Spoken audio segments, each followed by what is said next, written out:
Okay, I think I will start now. We've got a good number of people with us right now. So welcome everybody this morning to the virtual point prevalence survey training. We're delighted to have you with us and thank you for registering and attending. My name is Will Townsend and I work for the Tropical Health and Education Trust and we go by THET. And we're an NGO that supports health system strengthening and human resources for health through health partnerships between UK institutions and individuals and colleagues and institutions in low middle income countries. This training is hosted by THET and the Commonwealth Pharmacists Association. My colleague Diane, who works for them, will give a brief about them shortly. And the training is delivered in collaboration with the Global Point Prevalence Survey team, who are represented by Anne Desporten and Ines Powells, and one of the authors of the World Health Organization Point Prevalence Survey methodology, Peter Zarb. Next slide, please. And this training is brought to you through the CwPAMS program, which stands for Commonwealth Partnerships for Antimicrobial Stewardship. And this was established to strengthen the capacity of institutions and individuals in relation to antimicrobial stewardship across Ghana, Tanzania, Uganda, and Zambia. But the scope has since expanded to include sessions such as today's. And again, my colleague will go into a bit more detail about the CwPAMS program. And yes, this is part of the Fleming Fund, which is a £265 million UK aid investment that supports 24 countries across Africa and Asia to generate, share, and use data to improve antimicrobial use and encourage investment in AMR. So thank you to, yes, the Fleming Fund for their support in delivering this today. Next slide, please. So just some digital housekeeping. Please remain muted unless invited to speak, and please also keep your camera off just to help with bandwidth. Please use the chat function to comment and ask questions and communicate with others. The session is being transcribed live through otter.ai. So in the top left of your screen, you should see a little button you can press and that will show live transcription. And I'll also add that sessions are going to be recorded and they'll be available online afterwards. We will send a follow-up email to everybody who registered. So you'll receive details of that after. The next slide, please.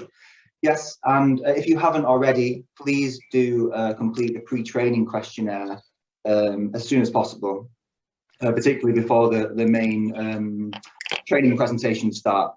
So please do that as soon as possible, and there should be a link to that sent in the chat function. Otherwise, please just do type into the browser. Now, yes, I'm going to stop there, and I'm going to hand over to my colleague Diane. Thank you, everybody. Thank you, Will. Hopefully you can hear me and see me okay. Just apologies, 1 second, I've just lost my screen for a moment. So welcome everyone. So my name is Diana Shirodokwe. I'm the Global Antimicrobial Resistance Lead for the Commonwealth Pharmacists Association. CPA, we exist to empower pharmacists to improve health and well-being throughout the Commonwealth. Our mission is to improve access to quality of medicines and reduce health inequalities, and also to manage the safe and effective use of medicines to improve health outcomes and to improve the health literacy and promote healthier lifestyles across the Commonwealth. So we very much focus across all the Commonwealth countries and support more than 1 million pharmacists across the Commonwealth. Next slide, please. In terms of CwPAMS, as Will highlighted earlier, our aim was to leverage the expertise, particularly in pharmacy and of UK institution volunteers and technical experts, to strengthen the capacity of national health workforce and institutions in 4 Commonwealth countries, 4 African Commonwealth countries. So initially Uganda, Tanzania, Zambia, and Ghana. And we had 12 partnerships across there between the UK and 5 within Ghana, 1 institution in Tanzania, 1 hospital in Tanzania, 5 hospitals in Uganda, and 5 partnerships in Uganda, and also 1 partnership in Zambia. Some of those partnerships had multiple hospitals and working with them, and also multiple organizations were also part of the partnerships. And there was a strong focus on antimicrobial stewardship, including surveillance, which is where the point prevalence comes in. And we'll talk a little bit more about that today, or a lot about that today. Antimicrobial pharmacy expertise and capacity, and also infection prevention and control. As you know, to tackle antimicrobial resistance, we need to both use infection prevention and control and antimicrobial stewardship. Next slide, please. We developed a range of tools and interventions, all focused around, all using behavior change strategies, examples where the healthcare workers survey that some partnerships could use. We also developed a checklist tool to provide a baseline for antimicrobial stewardship activities within each of the hospitals that we partnered with. And we developed this before the WHO had published its own assessment tool, which is now available for use in hospitals, in healthcare facilities. We also developed an antimicrobial prescribing app, which has been important in increasing access to antimicrobial prescribing guidelines in the countries. Next slide, please. Again, we also, just one moment, please. I'm just going to flag to colleagues from TEF to have a look at the waiting room and in terms of admissions. Health partnerships and just being cautious.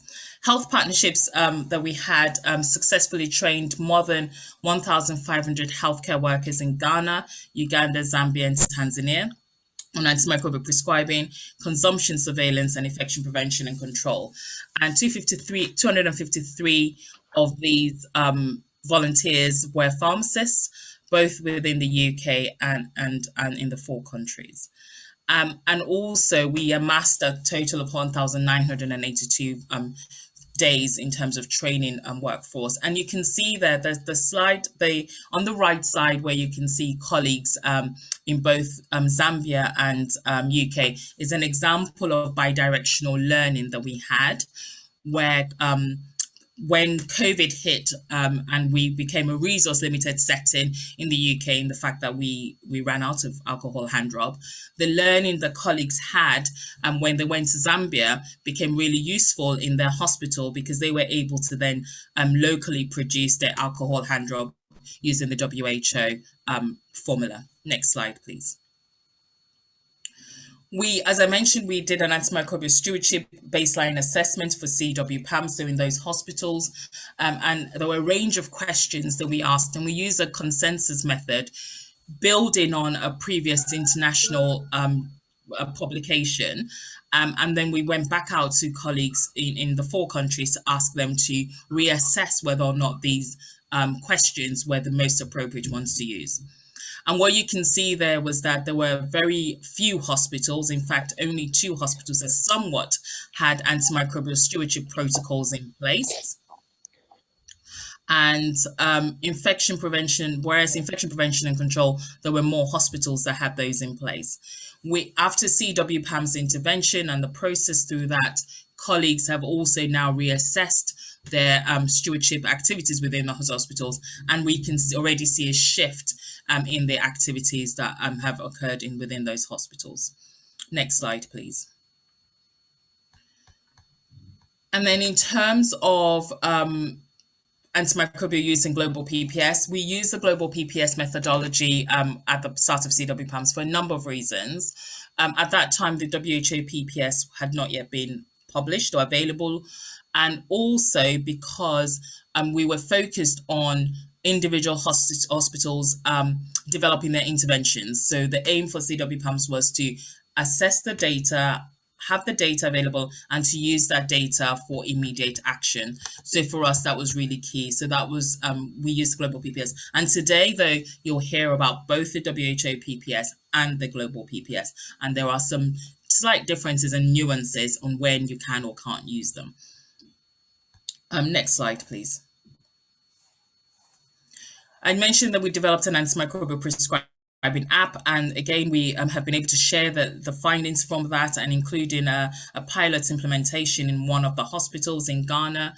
And the feedback from the healthcare workers highlighted that more than half of from healthcare workers and patients, the patients had a positive attitude to the use of the app by healthcare professionals. We had wondered if patients would have a bias to their healthcare professionals using a mobile phone whilst talking to them. And so we developed posters that could be placed around the healthcare professionals to highlight to the patient that actually the fact that the healthcare professional is looking at their mobile phone is to make sure that they're prescribing them the most appropriate medicine. And then also what was interesting for was that the pharmacists and nurses felt empowered by using the app. Next slide, please. We also developed a toolkit afterwards. It was a collation of all the resources and strategies and examples that I come across through the 12 partnerships, and a wealth of information. So we now have an online repository of resources, and that is available through CPA's website, and the link is available as well. But if you just Google CwPAMS Toolkit, it will come up very easily. Next slide, please. We had an interim evaluation of the CwPAMS program from last time, because it started, it went to an 18-month period, but because of COVID, there was a slight pause and a no-cost extension. But at the point where we were able to evaluate, the program had an aggregate score of 78, which was very good. And the evaluation criteria used was relevance, effectiveness, impact, efficiency, and sustainability. Efficiency was our lowest score, which was still good, was 63, and we're working at the moment to make sure that we improve on those efficiency. Next slide, please. So since the CwPAMS completed, in terms of the partnerships, the formal part of the partnerships completed, some partnerships have had an opportunity to do a little bit more extra work, and we're in an extension period.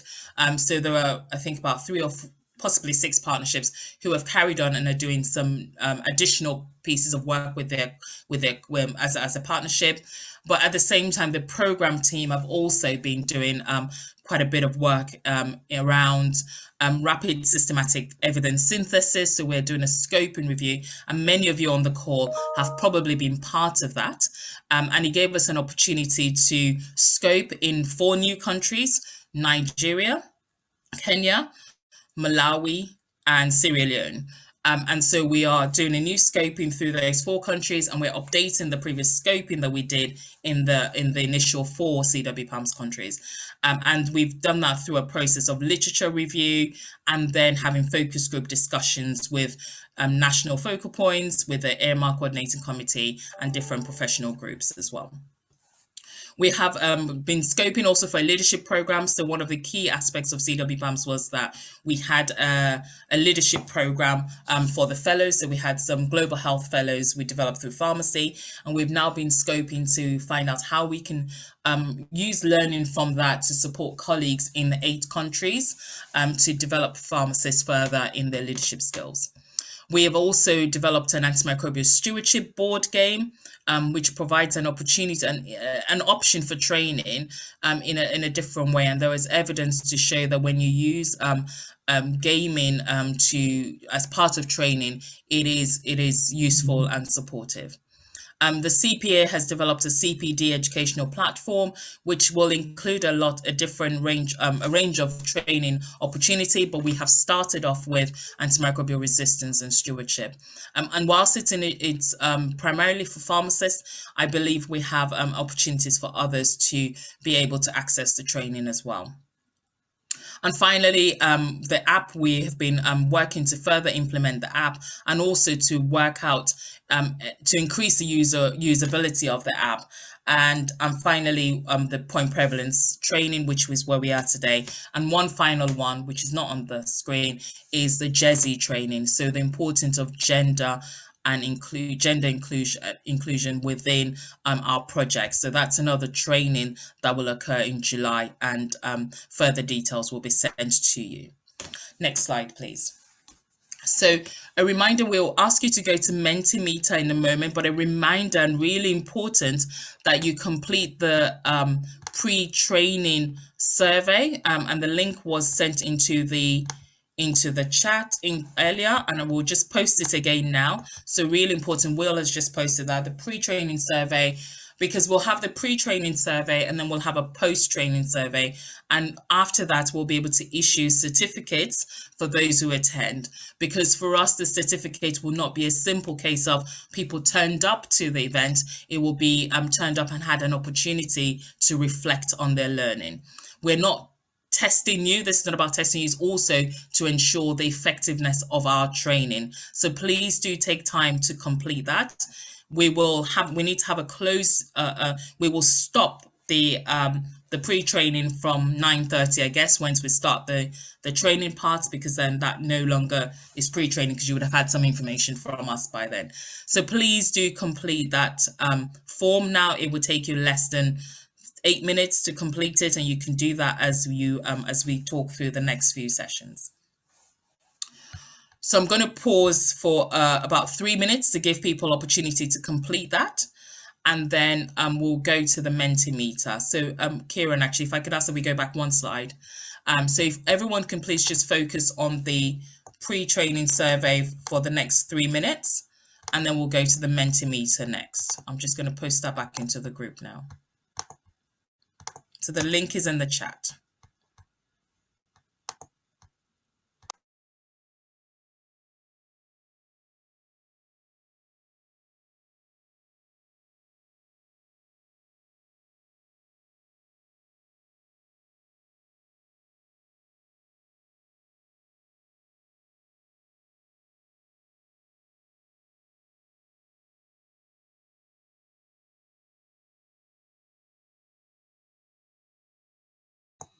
So far, we can see that 95 colleagues have completed the form, and there are 176 on the call, which is great. So we'll just give a few more minutes for colleagues to be able to do that.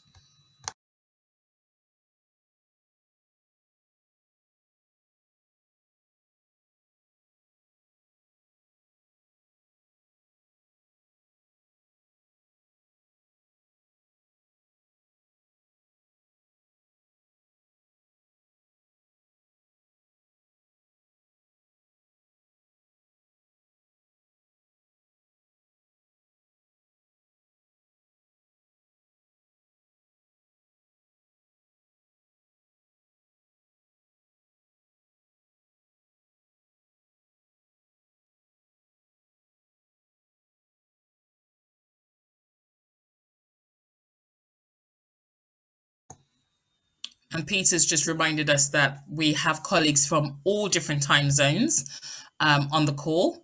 So that'll be an interesting one. What time is it where you are? If it's similar to the British time zone, that's totally fine. So if you're anywhere between 9 a.m. and 10 a.m., that's fine. But if you are at a different time zone, middle of the night or evening or very early morning, we would love to hear about it. And thank you for joining us.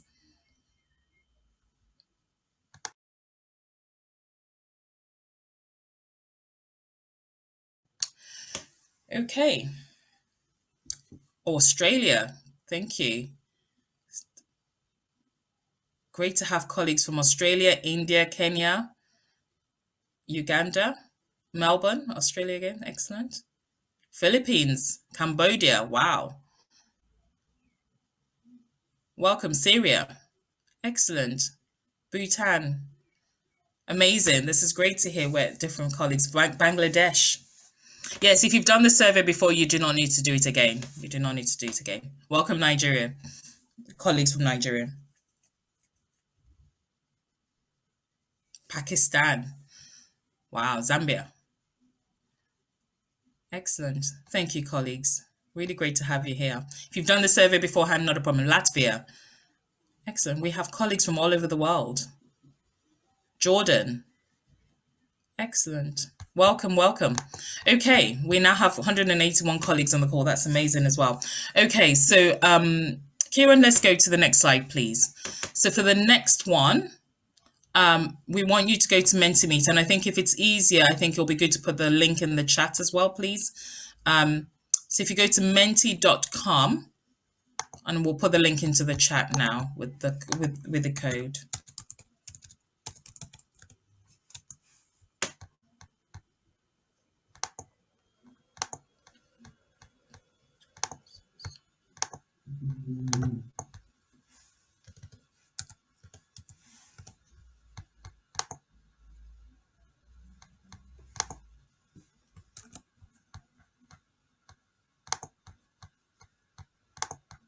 So the direct link is that.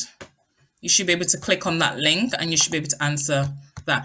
Kieran, if you can share your the Menti slides, Menti page, please. Thank you.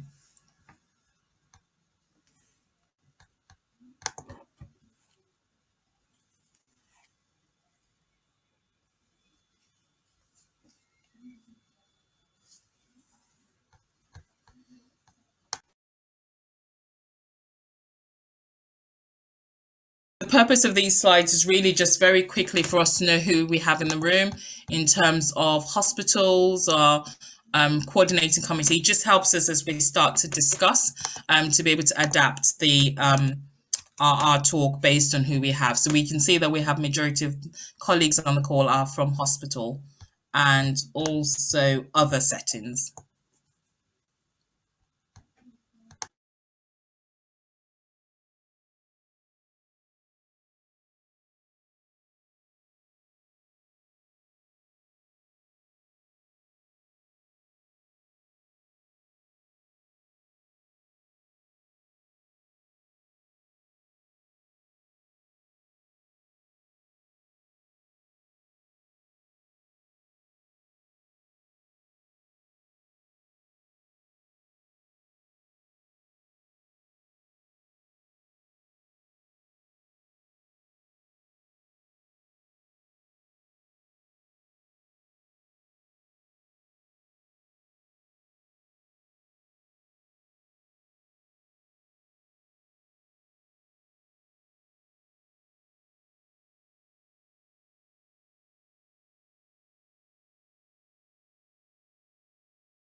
Okay, Kira, I think we can go to the next question.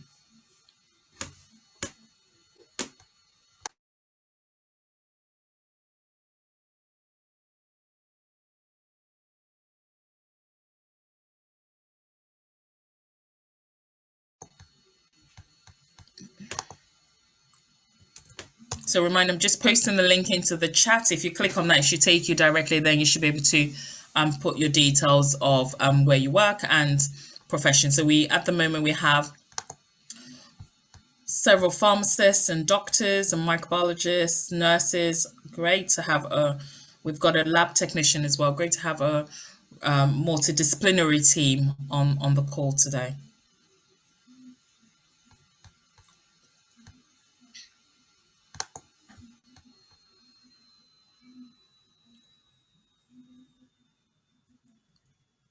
Next question, please, Kieran.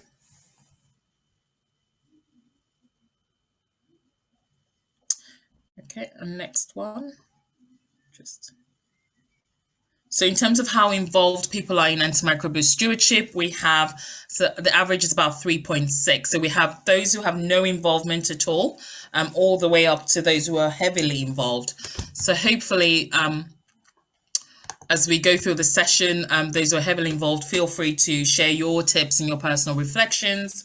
And those who have no involvement at all, we have assumed no prior knowledge. So we'll go through the process for you and hopefully you'll be able to gain from that. And that's why it's really important for us to have that understanding of who's in the room, who's with us today from all over the world.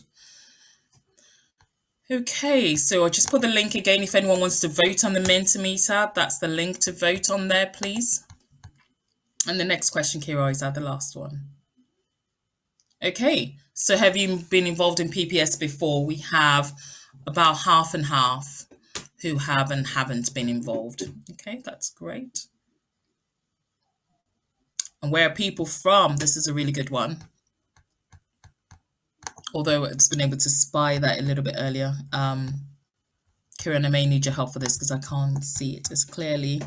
But Kieran, wait, if you can maybe tell us where the different people are.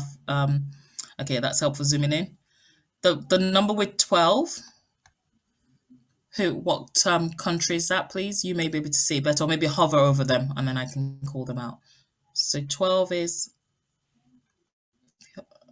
India. Sorry, Diane. It's 15. Yeah, go on, or Will or Kieran. Yeah. India.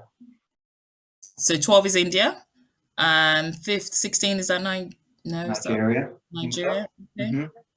And 8.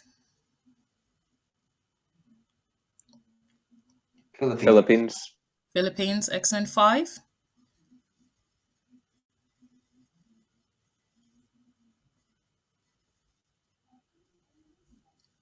Northern Europe, Diane.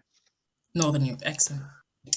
Thank you very much. So we have got colleagues from across multiple continents with us today. That's excellent. Thank you very much. Okay. Next slide, please. I think that's the end. Okay, excellent. So thank you very much for that. You can continue to vote. It's really helpful for us to have this information. So please just take a few seconds to do that. We are about to go into our next session, which is the training session.